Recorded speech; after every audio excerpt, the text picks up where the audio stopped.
السلام عليكم، مرحبا بكم معايا اليوم في فيديو جديد ووصفه جديده. اليوم ان شاء الله غادي نقدم لكم واحد الطبق اللي كيعجب الاغلبيه ديال الناس، اللي هو الطبق ديال الدجاج بالبطاطا والزيتون. المريقه هي راه كتجي معلكه.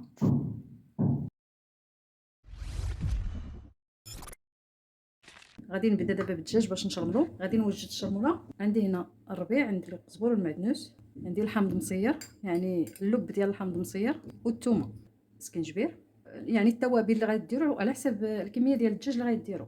الخرقوم البلدي وبزار، المروزيه ديال الدجاج. هذه لا مطوفه، راه كتعطي مذاق زوين في هذا الطبق.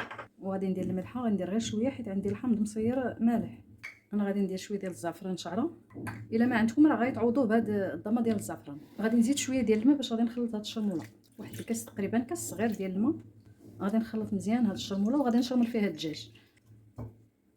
الدجاج دابا هو من بعد ما شرملته، راه الا عندكم الوقت ممكن تخليو هذا الدجاج في هذه الشرموله واحد المده طويله باش يتشرب لكم هذه الشرموله باش يجي بنين مزيان. انا ما عنديش الوقت، غادي نصبو مباشره. غادي ناخذ واحد النجره، غادي ندير فيها هاد القطع ديال الدجاج مع هاد الشرموله اللي كاينه فيه. وغادي نزيد عليه واحد البصله مبشلده رقيقه، انا طحنتها في هاد الهشوار. وغادي نزيد الزيت، تقريبا واحد نص كاس ديال الزيت. غادي ندير دابا الطنجره فوق البوطه، نخلي هاد الدجاج يتقلى مزيان في هاد البصله وهاد الشرموله اللي درنا. هاد الدجاج ها هو راه بدا كيتقلى. غادي نحاول نقلب هاد اللحم. السر ديال هاد الطبق باش يجيكم بنين هو هاد التشحار هذا. نقليو مزيان اللحم باش هكا باش كيجينا هاد الطبق بنين. صافي غادي نخليه بحال هكا، مره نبدا نقلب في هاد اللحم حتى كتقلى مزيان. انا الدجاج راه مازال خليته كيتقلى، نخليوه يتقلى حتى كتعسل لينا هاد البصله. هذا هو السر ديال هاد المرقه باش تجيكم معلكه وتجي خاطره. حيت كاين بعض الاخوات وبعض الاخوان اللي كتجيهم المرقه كتجيهم جاريه ما كتجيش خاطره. هذا هو السر باش تجيكم خاطره، ضروري تقليو الدجاج مزيان مع هاد البصله. انا مازال غادي نخليه يتقلى مزيان. من بعد ما خليت داك الدجاج اللي شفتو معايا تقلى مزيان وديك البصله هي راه دابت، خليتها حتى تعسلات كما كتشوفوا. ضروري تعطيوه شويه ديال الوقت. في هذه المرحله انا غادي نزيد واحد شويه ديال السمن، وغادي نزيد دابا الكميه ديال الماء فاش غيطيب ليا الدجاج. الماء يكون طايب مزيان فاش غيطيب ليا الدجاج والبطاطا. البطاطا راه ما غاديش نزيدها في هذه المرحله، غادي نخلي الدجاج حتى يقرب يطيب عاد كنزيدو البطاطا. المهم ما كنكثرش الماء.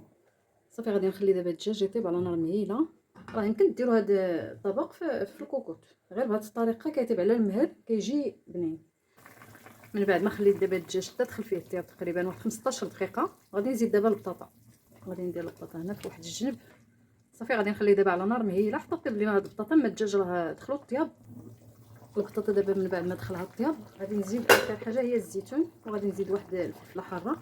صافي وغادي نخلي دابا هاد المرقه حتى كتختر لينا، وغادي نطفي عليه وغيتشوفوا معايا ان شاء الله الشكل ديالو في الاخير. هذا هو الشكل ديال المرقه من بعد ما وجدات.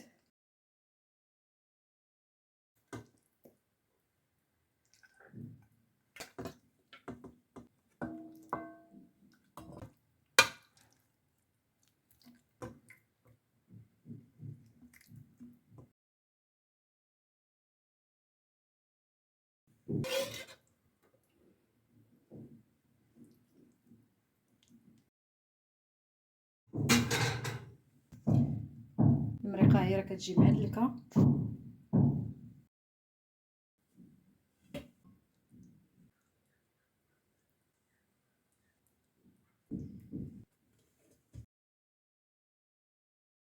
نتمنى ان شاء الله الفيديو ديال اليوم ينال الاعجاب ديالكم، ونتلاقاو ان شاء الله في فيديو جديد.